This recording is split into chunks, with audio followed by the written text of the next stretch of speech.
اگلا سوال ہے جی کہ اسلام میں کھانے پینے کی اشیاء پر پھونک مارنا منع ہے، تو کیا وجہ ہے کہ جب لوگ دم کرواتے ہیں تو اس کے اوپر پھونک ماری جاتی ہے؟ یہ وجہ تو انہی سے پوچھے دم کرنے والوں سے، یہ تو بالکل صحیح ہے۔ ابو داؤد کے اندر، سنن ابن ماجہ کے اندر صحیح سند کے ساتھ حدیث موجود ہے کہ نبی علیہ السلام نے کھانے پینے کی چیزوں میں پھونک مارنے سے منع فرمایا ہے۔ تو یہ دم کے لیے بھی یعنی آپ تو پھونک کی بات کر رہے ہیں، لوگ تو یعنی اپنے بزرگوں کی تھوکیں ڈلواتے ہیں اور وہ سہارا لیتے ہیں بخاری اور مسلم کی احادیث سے۔ بھئی نبی علیہ السلام کی تھوک مبارک، آپ کا پسینہ مبارک، وہ تو تبرکات ہیں، آپ کے پسینے سے تو بدبو آتی ہے، نبی علیہ السلام کا پسینہ تو عطر کے طور پہ استعمال ہوتا تھا، آپ کی تھوک مبارک سے تو آپ پلی لے ہی نہیں سکتے۔ آپ علیہ السلام کی جو کوالٹیز ہیں وہ تو ایکسٹرا آرڈنری ہیں، باقی عام بندے کی تو یہ معاملات نہیں ہو سکتے کہ جی وہ تھوک ڈلواتے ہیں جی شفا ہو جائے گی، ایسا نہیں ہوتا، یہ بالکل غلط ہے۔ نبی علیہ السلام نے کھانے پر پینے کے اوپر پھونک مارنے سے منع کیا ہے۔ رہا دم والا معاملہ تو وہ بخاری مسلم میں موجود ہے کہ نبی علیہ السلام خود اپنے آپ کو بھی دم کیا کرتے تھے، المعوذات، آخری 3 سورتیں پڑھ کے، رات کو سونے سے پہلے 3 دفعہ پڑھ کے، یعنی 3 سورتیں ایک دفعہ پڑھی، پھونکا ہاتھوں پہ، پورے جسم پہ مل لیا، پھر دوسری بار، پھر تیسری بار۔ اور اما عائشہ کہتی ہیں کہ جب نبی علیہ السلام بیمار ہو گئے، بخاری کے الفاظ ہیں، تو پھر میں یہ صورتیں پڑھ کے آپ کے مبارک ہاتھوں پہ دم کر کے آپ کے ہاتھوں کو آپ کے جسم پہ پھیر دیتی تھی، اپنے ہاتھوں کو نہیں سر، پوائنٹ ٹو بی نوٹڈ، نبی علیہ السلام کے ہاتھ برکت والے، حضور کے ہاتھوں پہ پڑھ کے حضور کے ہاتھوں کو جسم پہ پھیر دیا کرتی تھی۔ یعنی شیاطین، جنات، جادو اور نظر بد کے اگینسٹ یہ المعوذات، 3 پناہ دینے والی صورتیں ہیں، سورہ الاخلاص، سورۃ الفلق اور سورۃ الناس، قرآن حکیم کی آخری 3 صورتیں۔ یہ والا دم تو ٹھیک ہے، لیکن پانی کے اوپر دم کرنا اور پانی کے اوپر یعنی پھونک مارنا یہ جراثیم والا معاملہ ہے۔ ایون جامعہ ترمذی کے اندر یہ بھی حدیث موجود ہے کہ نبی صلی اللہ علیہ وآلہ وسلم نے فرمایا کہ اگر کوئی شخص پانی پیے نا تو وہ پانی کے اندر سانس نہ لے، سانس لینے، کیونکہ سانس لینے سے بھی تو پھونک چلی جائے گی نا، یعنی گلاس کو اپنے منہ سے ہٹا کے سانس لے۔ اور اسی حدیث کے اندر الفاظ ہیں، ایک صحابی کہتے ہیں کہ اگر پانی پیتے ہوئے اس میں کوئی تنکا آ جائے پھر میں کیا کراں؟ وہی سوال ہے نا۔ اور کیا عورتیں کیا بچوں کے لیے دودھ ابال کے دیتی ہیں نا، وہ ملائی ہٹانے کے لیے پھونک مار دیتی ہیں۔ وہ صحابی نے بھی پوچھ لیا اسی حدیث کے اندر ابو داؤد ترمذی میں کہ یا رسول اللہ اگر تنکا آ جائے تو آپ فرمایا تنکا نکال کے باہر کر، پھونک کیوں مارنی ہے؟ تو یہاں پہ بھی میں یعنی کب کسی کو دیکھتا ہوں نا، میں رات کو وہ بھائی مجھے کہتی ہے نماز کے بعد نا وہ کشمیری چائے تو لے آنا میرے لیے، تو میں لینے گیا تو وہ جو لفافے اٹھا رہا ہے نا پہلے اس میں پھونک مارتا ہے، اس کو کھولنے کے لیے اس میں چائے ڈالتا ہے۔ تو میں نے اس کو کہا یار یہ پھونک مارنا منع ہے، نبی علیہ السلام نے منع فرمایا، تم مطلب پھونک مارنی بھی ہے، آپ یعنی باہر ویسے پھونک مار لیں، اس کو لفافے کو کھولنے کے لیے پھونک مارنے کی ضرورت نہیں ہے، لفافہ ایسے کھولیں اس میں چائے اڈیل لیں، یعنی آپ منہ سے کام جو کر رہے ہیں وہ آپ ہاتھ سے کر لیں۔ جو میں نے بتایا ابو داؤد ترمذی میں الفاظ ہیں، نبی علیہ السلام نے فرمایا ہے کہ تو نے تنکا ہٹانا ہے تو وہ ہاتھ سے ہٹا لے، پھونک نہ مار اس میں، اور سانس بھی نہیں لے گا، سانس بھی اس کے اندر پانی کے اندر نہیں لینا، ٹھیک ہو گیا؟ تو یہ پھونک مارنے والا غلط ہے۔ باقی وہ جو دم والا معاملہ ہے، پانی کے اوپر آپ دم نہیں کریں گے، اپنے ہاتھوں کے اوپر دم کریں، وہ تو سنت ہے، وہ ٹھیک ہے۔ پانی وغیرہ کے اوپر، ان چیزوں کے اوپر نہیں کرنا چاہیے، یہ کوئی ثابت نہیں ہے۔ اچھا جی، اگلا سوال یہ ہے کہ کیا کھڑے ہو کر پانی پینا یا کھانا کھانا جو ہے یہ طریقہ کیسا ہے، اور کیا یہ کافروں کا طریقہ ہے؟ کافروں کا طریقہ پہلے ہوتا تھا، ہماری ویڈیوز کے بعد اب مسلمانوں کا طریقہ بن چکا ہے۔ ہاں جی، آپ کو پتہ ہے وہ 2014 میں جب اسلام آباد میں ایک دھرنا چل رہا تھا پولیٹیکل جماعت کی طرف سے، اس دوران ڈاکٹر طاہر القادری صاحب بھی اس دھرنے میں شامل تھے، تو ڈاکٹر طاہر القادری صاحب دوائی استعمال کرتے تھے نا، تو وہ اب تقریر کے دوران کوئی دوائی آ گئی یا ان کا گلا پکڑا ہوا تھا، کوئی وہ ساشے گھول کے یا جوشاندہ کسی نے دے دیا، تو وہ کھڑے ہو کے نا یوں پی رہے تھے۔ 2-3 بار جب انہوں نے پیا نا تو ایک دن انہوں نے تقریر میں ان کو خیال آیا کہ میرے مرید کیا سوچتے ہوں گے کہ کھڑے ہو کے پانی پینا تو گناہ کا کام ہے، تو ہمارے پیر صاحب بھی کھڑے ہو کے پی رہے، تو انہوں نے کہا یہ میں جو پی رہا ہوں نا یہ سنت ہے۔ ہاں سر، میرے تو گل آئے گی تو پھر میں سنت دساں گا، ورنہ پوری دنیا کو کہانی مسلمانوں نے یہی کرائی ہوئی ہے کہ کھڑے ہو کے پانی پینا گناہ ہے، کھانا کھانا گناہ ہے، کافروں کا طریقہ ہے۔ ایون اس کو چھوڑ دیں، کرسی میز پہ بیٹھنے کے بارے میں احمد بریلوی صاحب کا فتویٰ ہے کہ یہ انگریزوں کی مشابہت ہے، کرسی میز پہ بیٹھنا، چمچوں سے کھانا، پتہ نہیں یہ مطلب کیا کہاں رہے ہیں یہ لوگ۔ اچھا، تو وہ انہوں نے پھر کہا کہ نہیں یہ تو سنت ہے، اور انہوں نے کہا جی مولا علی بھی کھڑے ہو کے پانی پیا کرتے تھے۔ بس انہوں نے تو خیر اتنا بتایا، میں آپ کو پوری حدیث بتاتا ہوں. صحیح بخاری میں یہ حدیث موجود ہے کہ مولا علی رضی اللہ تعالیٰ عنہ علیہ السلام جب یعنی امیر المومنین بنے تو ظاہر ہے انہوں نے دارالخلافہ کوفے میں شفٹ کر لیا تھا. تو آپ کی عادت تھی کہ آپ ظہر سے لے کے مغرب تک نا نمازوں کے اوقات کے لیے مصلی پہ آتے تھے، اس کے بعد ممبر پہ چڑھ کے لوگوں کو مسائل سکھایا کرتے تھے دین کے. ایون لوگ تابعین آ کے وضو کا طریقہ بھی سیکھا کرتے تھے، بالکل بیسک چیزیں بھی. تو مولا علی علیہ السلام نے ایک دن یعنی وہ اپنے مسائل ظہر کے بعد بیان کر رہے تھے، اس دوران وضو کر کے بتایا لوگوں کو، وضو کا طریقہ سکھایا. اور اس کے بعد جب وضو کا جو پانی بچ گیا تھا نا اس کو کھڑے ہو کر پیا، اور فرمایا یہ میں نے کھڑے ہو کے پانی اس لیے پیا ہے کیونکہ میں نے کوفے میں لوگوں کو دیکھا ہے کہ وہ کھڑے ہو کے پانی پینے کو معیوب سمجھتے ہیں، جبکہ میں نے نبی صلی اللہ علیہ وآلہ وسلم کو خود کھڑے ہو کے پانی پیتے ہوئے دیکھا ہے.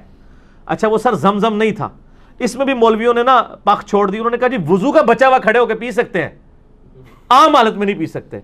یہ گورے کو جب بتائیں گے نا تو وہ تو آپ کے اوپر ہنسے گا، آپ کا مرید تو چپ کر جائے گا، وہ پوچھے گا یہ کون سا طریقہ ہے بھائی، پانی تو پانی ہے. چلے زمزم کو آپ نے لادا کر لیا. بخاری مسلم میں یہ حدیث موجود ہے کہ نبی علیہ السلام نے زمزم کو کھڑے ہو کے پیا. ہمارے نزدیک تو وہ دلیل بھی کھڑے ہو کے لیے کافی تھی. زمزم بیٹھ کے بھی پی سکتے ہیں، زمزم کھڑے ہو کے بھی، دونوں سنت طریقے ہیں. مولا علی نے اس میں فرمایا کہ تم معیوب سمجھتے ہو کھڑے ہو کے پانی پینے کو، کیٹاگوریکل مینشن کیا. آپ نے یہ نہیں کہا کہ وضو کا بچا ہوا پینے کو، آپ نے کیٹاگوریکل بتایا کہ نبی علیہ السلام نے کھڑے ہو کے پانی پیا ہے. اور اس کی سپورٹ میں ایک اور حدیث ہے ترمذی اور ابو داؤد میں، بڑی رکت انگیز حدیث ہے جی. ایک صحابی کہتے ہیں نبی علیہ السلام میرے گھر تشریف لائے تو میرے گھر میں ایک کونے میں مشکیزہ لٹکا ہوا تھا. پرانے زمانے میں مشکیزوں میں نا پانی سٹور کرتے تھے، اس کے آگے انہوں نے 2-3 اس کے منہ بھی بنائے ہوتے تھے. اچھا تو کہتے ہیں نبی علیہ السلام نے نا وہ منہ پکڑ کے نا ایک تو اس میں سے پانی یوں کر کے پیا. کہتے ہیں میں حضور کو دیکھ رہا تھا. اس صحابی کا نام ہے کبشہ رضی اللہ تعالیٰ عنہ علیہ السلام. کہتے ہیں میں نے نظر رکھی ہوئی تھی، جیسے حضور فارغ ہوئے نا وہ میں نے منہ کا حصہ کاٹ کے نا اپنے پاس تبرکن رکھ لیا. مشکیزے کا منہ کاٹ کے انہوں نے تبرکن رکھ لیا کہ نبی علیہ السلام نے اس سے پانی پیا تھا. یہ ترمذی اور ابو داؤد کے اندر حدیث موجود ہے. اس میں بھی الفاظ ہے کہ نبی علیہ السلام نے کھڑے ہو کر مشکیزے سے پانی پیا. اس میں تو زمزم ہے ہی نہیں ہے، تو نبی علیہ السلام خود کھڑے ہو کے پی لیتے تھے. پھر جامعہ ترمذی اور ابو داؤد کے اندر حدیث موجود ہے کہ نبی علیہ السلام کے زمانے میں عبداللہ بن عمر کہتے ہیں ہم کھڑے ہو کے کھانا بھی کھاتے تھے اور پانی بھی پیتے تھے آپ کے سامنے. اور یہ وہ تابعین کو بتا رہے ہیں، کیونکہ جب کوئی بتاتا ہے کہ اس زمانے میں تو اس کا مطلب ہے کوئی ناسخ و منسوخ والا چکر ہی نہیں ہے. اور ایک اور حدیث ترمذی کے اندر موجود ہے کہ نبی صلی اللہ علیہ وآلہ وسلم کے زمانے میں یعنی آپ علیہ وسلم کے بارے میں خود آیا کہ آپ علیہ السلام کھڑے ہو کے پانی پی لیا کرتے تھے، اس سے منع بھی نہیں فرمایا کرتے تھے. البتہ مسلم شریف کی ایک حدیث ہے کہ آپ علیہ السلام نے کھڑے ہو کے پانی پینے سے منع فرمایا. اور ایک اور حدیث ہے مسلم شریف کی کہ جو شخص کھڑے ہو کر پانی پیے تو وہ کیا کرتے، اس حدیث سے لوگ پلی لیتے ہیں، تو وہ حدیث منسوخ ہے. اسی لیے مشکات میں آپ یہ دیکھیں گے نا حدیثیں ساری کٹھی ہیں، اس کے بعد وہ منسوخی والی حدیث ہے. یہ حدیث منسوخ ہے، آج کی ڈیٹ میں یہ منسوخ ہو چکا ہے.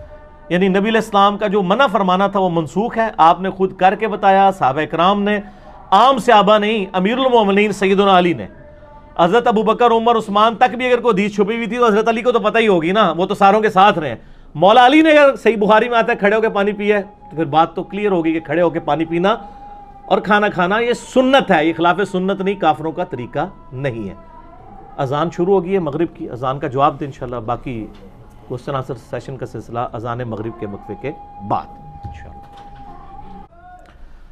ہاں جی جناب، اذان مغرب کے وقفے کے بعد علمی و تحقیقی مجلس نمبر 39 میں آج 2 دسمبر 2018 کو سنڈے کے دن بقیہ کے کوسچن آنسر سیشنز کا سلسلہ شروع کرتے ہیں انشاءاللہ. اگلے سوالات جی اگلا سوال یہ ہے کہ پانی کو 3 سانس میں پینے کا طریقہ جو ہے وہ بیان کر دیں، کیونکہ آج کل ایک ویڈیو آئی ہوئی ہے کسی صاحب کی، تو وہ ایک گھونٹ جو ہے وہ غالباً 1-1.5 منٹ کے اندر پی رہے ہیں اور سانس بہت ان کو جو ہے نا وہ پھولتا ہے. تو وہ کہہ رہے ہیں کہ یہ اصل طریقہ ہے اندر جو ہے نا وہ، وغیرہ دنیا کا ہر بندہ جو پانی پی رہا ہے سنت طریقے کے مطابق بھی، تو اصل میں تو وہ پانی کا جو آپ کا اس کے دوران سانس آتا ہے تو وہ اندر جا رہا ہے. تو یہ پانی پینے کا طریقہ ذرا بیان اندر کیا ہے، وہ کیا کہہ رہے ہیں گلاس کے اندر، وہ کہہ رہے ہیں جب آپ اس طرح گٹاگٹ پیتے ہیں تو اصل میں وہ آپ کا سانس بھی اندر جا رہا ہے. نہیں اس طرح نہیں ہے، پتہ نہیں ان کو کس نے یہ پڑھا دیا ہے. دیکھیں جی صحیح بخاری اور مسلم میں حدیث ہے نبی علیہ السلام یعنی 3 سانس کے اندر پانی پیا کرتے تھے. پانی کے آغاز میں بسم اللہ الرحمن الرحیم اور اینڈ پہ الحمدللہ، یہ تو سنت تواتر کے ساتھ چل رہی ہے. مسلم شریف کے الفاظ ہیں کہ 3 سانس پانی پینے کے دوران 3 سانس لیا کرتے تھے نبی علیہ السلام. تو وہ یہ ہے کہ آپ یعنی پانی پیا، سانس لیا برتن ہٹا کے، پھر دوسری بار پیا، پھر سانس لیا، پھر تیسری بار پیا، پھر سانس لیا، پھر چوتھی بار پیا. یہ بھی درست ہوگا، یا تیسرا سانس اینڈ پہ لے لیں وہ بھی درست ہوگا. تو یہ سانس والا جو ایشو ہے وہ یعنی برتن کے اندر، اس سے تو نبی علیہ السلام نے منع فرمایا. میں نے جو پہلے حدیثیں بیان کی ہیں، ابو داؤد کے اندر اور ابن ماجہ کے اندر حدیث موجود ہے کہ نبی صلی اللہ علیہ وآلہ وسلم نے برتن میں سانس لینے سے، پانی میں یعنی پھونک مارنے سے منع فرمایا. تو پھونک تو خود بخود ہو جائے گی، جب آپ بیچ میں سانس لے رہے ہوں گے تو ان کو اب سائنس نہیں نہ آتی. پانی پیتے ہوئے آپ جب سانس بیچ میں لے رہے ہوں گے تو پھونک ہی آ رہی ہوگی نا. پھونک چاہے منہ سے مارے چاہے ناک سے، وہ سانس تو نکالنا پڑے گا.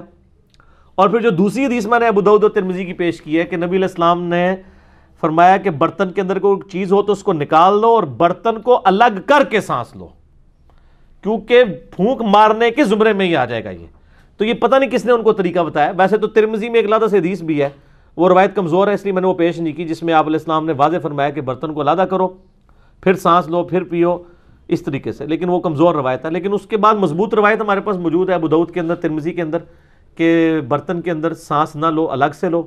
اور جو ابو داؤد اور ابن ماجہ کی میں نے حدیث بتائی ہے کہ نبی صلی اللہ علیہ وآلہ وسلم نے پانی میں پھونک مارنے سے منع فرمایا. پھونک چاہے منہ سے جائے چاہے ناک سے جائے، دونوں ہی غلط ہے. تو یہ سانس لینے کا طریقہ یہ ہے کہ برتن سے الگ کرنا ہے، اور وہ آپ نے ایک ہی سانس کے اندر نہیں پینا. بلکہ مسلم شریف کے الفاظ ہیں کہ یہ زیادہ زود ہضم ہے یہ چیز کہ آپ سانس لے کے. اور سانس لینے کا مقصد یہ تو نہیں تھا کہ اب آپ پانی پی رہے ہیں تو بیچ میں ہی سانس لیں، یعنی وہ وقفہ کرنا ہے، یعنی پیا سائڈ پہ کیا، پھر پیا، پھر سائڈ پہ کیا، اس طرح 3 بار کر لیں. تو وہ بیچ میں دوران لینا ہے. اس میں واضح الفاظ موجود ہیں، پتہ نہیں کس نے ان کو. ادھر تو ہر طرح کی چیز بک رہی ہے جی، ہم تو صرف سمجھا ہی سکتے ہیں نا. جن کو نہیں سمجھ ان کو کہیں گے کہ آپ اس طرح کریں. مشکات المصابیح کی جو دوسری جلد ہے نا، یہ انسائکلوپیڈیا آف حدیث ہے.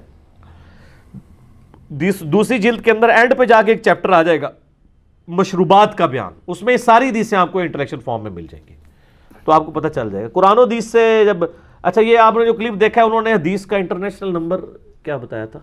نہیں، حدیث کا انٹرنیشنل نمبر تو انہوں نے کوئی نہیں بتایا. کیوں؟ تو وہ پھر آپ وہ فرماتے ہیں نا، فرماتے ہیں وہ اپنی جیب میں رکھے نا. ہم تو آپ کو جو چیز بتا رہے ہیں وہ نکلے گی. تو تسی بھی ہر گڈی سے مگر نہ ٹر پیا کرو. اگر کوئی گل کرتا ہے نا، انہوں ہی پوچھا کرو کہ سر کتنے لکھا ہے. اس طرح تو کل کو کوئی بندہ جو ہے وہ پانی پینے کا کوئی اور طریقہ ایجاد کر دے گا تو پھر میرے پاس سوال لے کے آ جائیں گے. سوال ان سے پوچھیں جو ڈیوائز کر رہے ہیں. ہم سے آپ جرنل پوچھیں کہ سنت طریقہ بتا دیں، ہم بتا دیں گے. جب وہ بتا رہے ہیں ان سے پوچھیں کہ انہوں نے کہاں ہی پڑھا ہے. وہ تو صحیح الاسناد حدیث کے بالکل خلاف ہے. جب پھونک مارنے سے منع کر دیا، سانس لینے سے منع کر دیا، تو ہر چیز بیچ میں منع ہوگی. بیچ میں نہیں لینا، الگ سے لینا.